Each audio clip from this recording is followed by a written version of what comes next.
তেখেতসকলক মাতি দুআষাৰমান ক'বলৈ। ডক্টৰ প্ৰিয়ম বাইদেউক আমি মঞ্চলৈ আমন্ত্ৰণ জনাইছোঁ দুআষাৰমান ক'বৰ কাৰণে।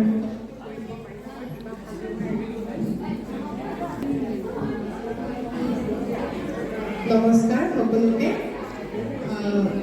আজিৰ উপস্থিত গাৰ্জেন, ল'ৰা ছোৱালীসকল, আজি ইয়াত ক্ৰিছ ডান্স একাডেমি 3 বছৰ উপলক্ষে উদযাপন কৰা মানে তৃতীয় বাৰ্ষিকী কাৰণে বহুত বহুত বহুত বহুত অন্তৰৰ পৰা শুভকামনা আৰু আশা কৰোঁ। পিছে যেনেকৈ কৈছে অকণমান আগত যে সি 2জন ষ্টুডেণ্টেৰে ষ্টাৰ্ট কৰিছিলে, আজি চাগে 50ৰ ওপৰত চাগে।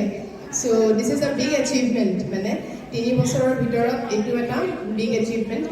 আৰু মই নিজকে লাকি বুলি ভাবিছোঁ যে মানে মই এনেকুৱা জেগাত পষ্টিং পায়ো মই যে ইয়াত এনেকুৱা এটা সুযোগ পাইছোঁ ছোৱালীক ক্ৰিছৰ হাতত দি পেলাই যিখিনি এডভান্সমেণ্ট তাই আহিছে। মই বহুত বিভিন্ন জেগাৰ পৰা বিভিন্ন মানে মানুহে বা বিভিন্ন তেনেকুৱা মোৰ শুভাকাংক্ষীয়ে মানে মোক কৈছে, ইয়াৰে ভাল ভাল মানুহ কিছুমানে মোক কৈছে আপুনি নিজকে লাকি বুলি ভাবক, মানে যে ইয়াতেও যে এনেকুৱা এটা প্ৰশিক্ষণ পাইছে।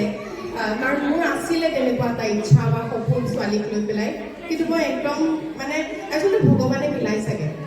মই সপোনতো ভবা নাছিলোঁ এনেকুৱা কিবা এটা ইয়াত পাম বুলি, কিন্তু মই আই এম ফৰ্চুনেট যে মানে I got Chris. Thank you so' much Chris.